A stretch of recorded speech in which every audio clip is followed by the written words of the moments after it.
এখনো এই পানি মনে হচ্ছে না ভিজে যাব। হ্যাঁ এই মতি উড়ে এসে বলে পানি হয়েছে, কেউ ঘরে চলো কি হয়েছে? ও এখানে এসছে আর পানি এসছে। এই সাদ্দাম ভাই বলো কি গজল শোনে, বলো তাড়াতাড়ি বলো, তাড়াতাড়ি বলো, ছাতা দাও ছাতা দাও, বলো কি গজল বলো। এই আমার ফোনগুলো নিই না, আমার ফোন দিনারি ছিল যার বন্ধু ছিল মা ফাতেমা, ভালোবাসা প্রেম মায়া মমতা ছিল তাদের অনুপ্রেরণা, ছিল তাদের অনুপ্রেরণা। একে অপরের চিন্তা ভাবনায়, একে অপরের চিন্তা ভাবনায় কথা মায়ারে বন্দনা, ভালোবাসা প্রেম মায়া মমতা ছিল তাদের অনুপ্রেরণা, ছিল তাদের অনুপ্রেরণা। একটা রাইখে ইহুদি মেয়ের বিয়ে কবে দিন ঠিক হলো, মেয়ের পিতা একে একে সব প্রিয়জনদের দাওয়াত দিল। একটা রাইখে ইহুদি মেয়ের বিয়ে কবে দিন ঠিক হলো, মেয়ের পিতা একে একে সব প্রিয়জনদের দাওয়াত দিল, প্রিয়জনদের দাওয়াত দিল। মেয়ে বলে দাওয়াত দিয়ে এসো, মেয়ে বলে দাওয়াত দিয়ে এসো, আমার বান্ধবী ফাতেমা না এলে সে আমার বাড়ি বিয়ে আমি করব না, বিয়ে আমি করব না। এক ইহুদি নারী ছিল যার বন্ধু ছিল মা ফাতেমা, ভালোবাসা প্রেম মায়া মমতা ছিল তাদের অনুপ্রেরণা, ছিল তাদের অনুপ্রেরণা। মেয়ে বলছে আব্বা তুমি রাজা হতে পারো, তবে মনে রাখো আমি কিন্তু তোমার মেয়ে।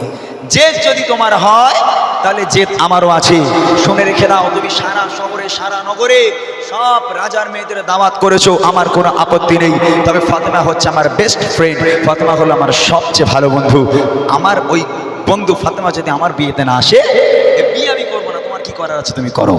রাজা বলছে মা তুই রাজার বাড়িতে মানুষ, একটা বার চিন্তা ভাবনা করে দেখ, কত দামি দামি মেয়েরা আসবে, রাজা বাদশার মেয়েরা দামি দামি পোশাক পরে আসবে, আর এই দামি দামি পোশাকের মধ্যে যদি গরিব ভিখারি ফাতেমা যার পোশাক একটা পোশাক তাবলি মারা ছেঁড়া কাপড়, ওই কাপড় পরে যদি আমার রাজপ্রাসাদে আসে, আমার রাজপ্রাসাদের মান সম্মান সব চলে যাবে, আমি ওকে দাওয়াত দিতে পারবো না। মেয়ে না ছোড়বান্দা আব্বা, তাহলে শুনে রাখো যদি ফাতেমা আমার বিয়েতে না আসে, বিয়ে আমি করবো না। রাজা রেগে গেল, রেগে গিয়ে মেয়েকে কি বলছে দেখেন, আশাতে বড় বড় রাজা বাদশাহ,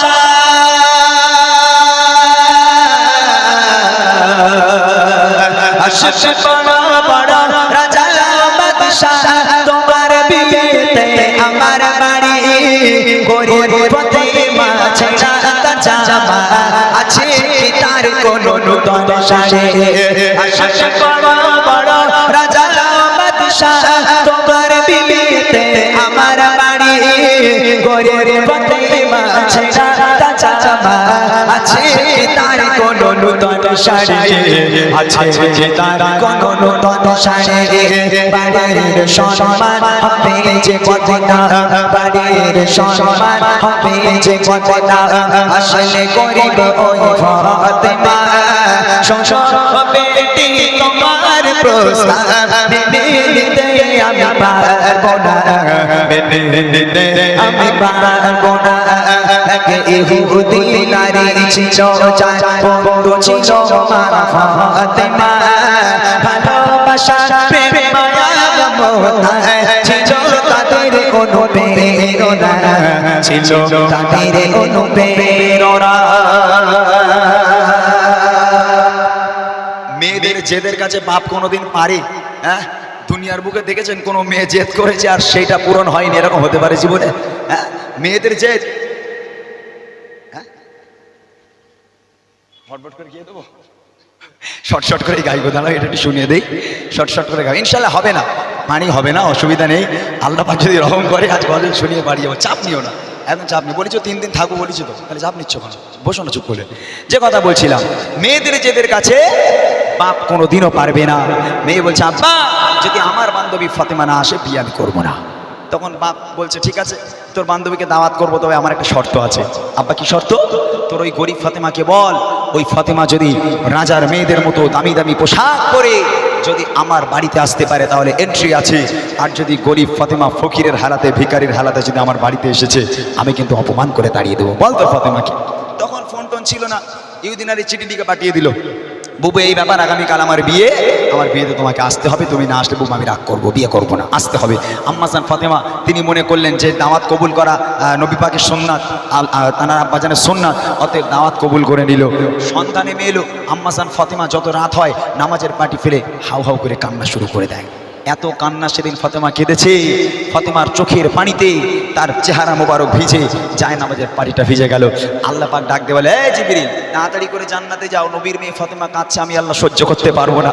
জান্নাতে যাও, একটা জান্নাতি প্যাকেজ তৈরি করো, একটা জান্নাতি পোশাক নাও আর একটা জান্নাতি খুশবু নাও, নিয়ে ফৌরান চলে যাও দুনিয়ার বুকে, আমার নবীর কাছে গিয়ে বলো আল্লাহ পাক তার মেয়ে ফাতেমাকে জান্নাতি উপহার করেছে। জিবরিল জান্নাত থেকে একটা পোশাক আর একটা খুশবু একটা প্যাকেজের মধ্যে নিয়ে আল্লাহ রসুলের কাছে এলো, ইয়া রাসূলুল্লাহ হাবিব আল্লাহ পাক আপনার মেয়েকে উপহার করেছে, আপনি দিয়ে আসুন।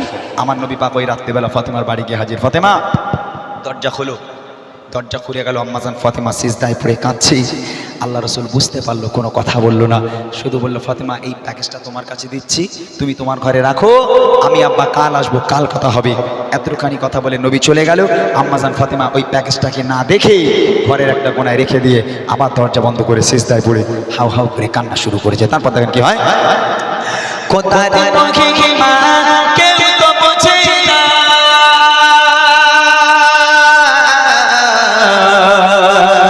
কোথায় মা কেউ তো বোঝে না, জিবরিল এলো মোর নবীর কাছে, জান্নাত হতে সে কিছু সামানাত দিয়ে গেল মোর নবীর হাতে, দিয়ে গেল মোর নবীর হাতে। ফাতেমার বাড়ি গিয়ে মোর নবী, ফাতেমার বাড়ি গিয়ে মোর নবী বলছে শোনো ফাতেমা, খোদার উপহার তোমার তবে কবুল করো এই নজরানা, কবুল করো এই নজরানা। এক ইহুদি নারী ছিল, যার বন্ধু ছিল মা ফাতেমা, ভালোবাসা প্রেম মায়া মমতায় ছিল তাদের অনুপ্রেরণা, ছিল তাদের অনুপ্রেরণা। এইবার দেখেন সকাল হয়ে গেল, এবার বিয়ে বাড়ি যাওয়ার পালা। সকাল হয়ে গেল, পোশাক জোগাড় হয়নি। আম্মাজান ফাতেমা বাইরে এসে দেখে সূর্য উঠবো উঠবো ভাব। আল্লাহ রসুল ওই সময় ফাতেমার বাড়ি এলো। এই ফাতেমা, জোরে এসছে নাকি? আর গাইতে হবে না, ছেড়ে দাও, উঠে যাচ্ছে আর কি করে কি হবে। এখনো এই পানি মনে হচ্ছে না ভিজে যাব। হ্যাঁ এই মতি উড়েছে বলে পানি হয়েছে, কেউ ঘরে চলো কি হয়েছে? ও এখানে এসছে আর পানি এসছে। এই সাদ্দামাই বলো কি গজল শুনবে, বলো তাড়াতাড়ি বলো, তাড়াতাড়ি বলো, ছাতা দাও ছাতা দাও, বলো কি গজল বলো। এই আমার ফোনগুলো নেই না, আমার ফোন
Oh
একটু মন দিয়ে শুনো। আল্লাহ রসুলের একজন স্ত্রী ছিল, তার নাম ছিল আম্মাজান আয়েশা। কি নাম ছিল বাবু? আরেকটু জোরে। আম্মাজান আয়েশা সিদ্দিকা রাদিয়াল্লাহু আনহা। তিনি স্বামীকে কত প্রশংসা করছেন। ও মা একটু মন দিয়ে শোনো, স্বামীকে কেমন প্রশংসা করে আর আমাদের মতন আয়েশা আমরা কেমন প্রশংসা করি। মন দিয়ে শুনুন। আম্মা আয়েশা বলে রাসূলের সবার চেয়ে সুন্দর রে। আম্মা আয়েশা বলে রাসূলের সবার চেয়ে সুন্দর রে। আমার নবীর জ্যোতির কাছে হার মেনে যায় চাঁদের জ্যোতি। সুবহানাল্লাহ, আর জোরে হবে সুবহানাল্লাহ। একদিন আম্মাজান আয়েশার ঘরে আল্লাহর রাসূল তাশরিফ নিয়েছেন, ঢুকে আল্লাহ রসুল আম্মাজান আয়েশার উরুর উপরে মাথাখানা রেখে শুয়ে আছেন। আর আল্লাহ রসুলের মুখের দিকে একবার দেখে আর আকাশের চাঁদের দিকে একবার দেখে। এমনভাবে যখন বারে বারে দেখছে, আল্লাহ রসুল জিজ্ঞাসা করছে, আয়েশা তুমি আমার মুখের দিকে কি দেখো আর আকাশের দিকে কি দেখো? ওই সময় আল্লাহ রসুলকে বলছে আয়েশা যে আমি দেখছি চাঁদ বেশি সুন্দর না আমার কোলে যে চাঁদ আছে এই চাঁদ বেশি সুন্দর? ওই সময় আল্লাহ রসুল বলছে তুমি চাঁদ বেশি সুন্দর দেখতে পেলে না আমি রসুলুল্লাহ আমাকে বেশি সুন্দর দেখতে পেলে? ওই সময় আম্মাজান আয়েশা বলছে ইয়া রাসূলুল্লাহ আমি দেখতে পেলাম আসমানের চাঁদের গায়ে তবু দাগ আছে, কিন্তু আপনার গায়ে কোনো দাগ নেই। জোরে হোক সুবহানাল্লাহ। হ্যাঁ হ্যাঁ। আর আমরা যদি কাজের থেকে বাড়ি এসে বউডারে বলি এসো কি না খুব কষ্ট হয়ে গেছে, তা তুই একটু পাড়া লম্বা করে বয় দিন তোর কোলে একটু মাথা রেখে শুই। হ্যাঁ বলবে কি বলবে বলেন দিনি, বলে তোমার চোখই 40 হয়েছে না 46 হয়েছে, হ্যাঁ পাশে 42 হয়েছে দেখতে পাও না, বুড়ো বয়সে ঢঙাচ্ছ, কলেরাকে মাথা রেখে শোভা, বুঝতে পারেননি? হ্যাঁ, আমার কাজের জ্বালায় তাই পথ পাইনি। বলছে দেখুন,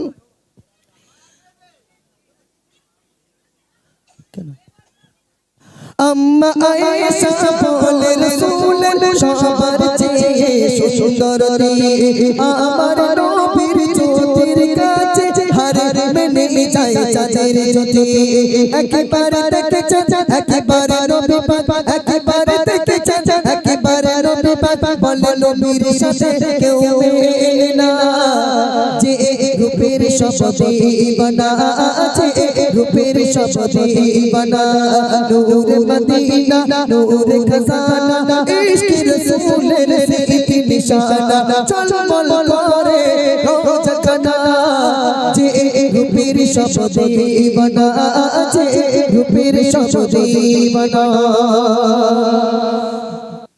এবারে আল্লাহ রসুলের যত এত সুন্দরভাবে তারিফ করছেন, ও মা স্বামীদেরকে একটু প্রশংসা করবেন, স্বামীদেরকে একটু তারিফ করবেন, প্রশংসা করবেন, ভালো কথা বলবেন, কারণ স্বামী যদি খারাপও হয় তার নামে বাইরে যদি ভালো কথা বলা হয়, ওই স্বামী কিন্তু খারাপ হলে আস্তে আস্তে বাইরের লোকের কাছে যখন শুনবে যে আমার বউ আমাকে ভালো ভালো কথা বলে, যে আমার স্বামী খুব ভালো, আমার স্বামী আমাকে খাবার এনে দেয়, আমার স্বামী আমাকে জামা কাপড় কিনে দেয়, আচ্ছা ওই স্বামীটা যদি খারাপও হয় আর বাইরের লোকের কাছে যখন শুনবে যে আমার বউ আমাকে ভালো বলে, ওই স্বামীটা আর খারাপ থাকবে বলে মনে হয়? হ্যাঁ, কিন্তু আমাদের ঘরে কি হয়, একটু উল্টো পাল্টা হলে স্বামী একটু ভুল করলে আগে তার মাথা 3 বার চিবিয়ে খাবে, তারপর ভাত রান্না করবে, বুঝতে পারেনি? তবে এদিকের মায়েরা খুব ভালো, স্বামীর পায়ে যদি পায়খানা লেগে থাকে মাথার চুল দিয়ে পরিষ্কার করে, এরা খুব ভালো। বলছে দেখুন, বলে আয়েশা ইউসুফ নবীর দেখিয়া যারা কেটেছে আঙ্গুল, বলে আয়েশা ইউসুফ নবীর দেখিয়া যারা কেটেছে আঙ্গুল,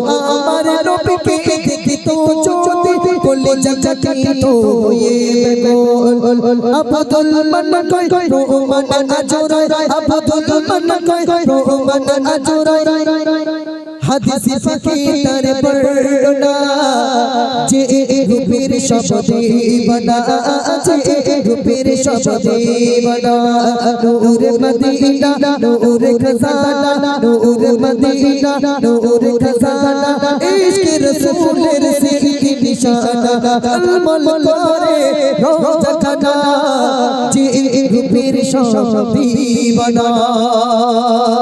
নারে তাকবীর। তাহলে স্বামীকে একটু ভালো ভালো কথা প্রশংসা করবেন, কারণ আমাদের মায়েদের কাছে স্বামীদের কথা জিজ্ঞাসা করলে যে হ্যাঁ বউ তুই বল দিন তোর স্বামীটা কিরাম, বলে আর বলিস নি হুতুম পেঁচার কথা, বিড়ি খেয়ে খেয়ে থম না যা করে মুখ পানে দেখতে ইচ্ছা হয় না, বুঝতে পারেননি? আসো আমাদের মান্নান ভাইয়ের মুখ থেকে শুনতে থাকুন।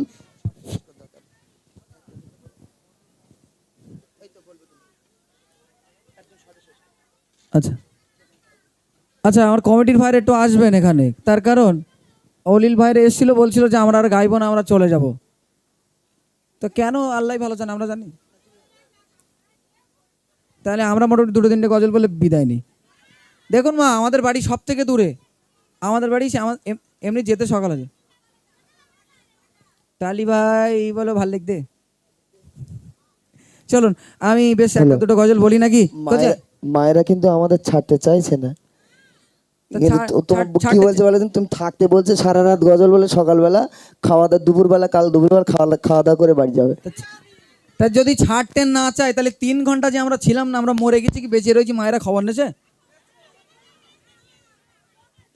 আচ্ছা কাছি কি হচ্ছে ভাই, এই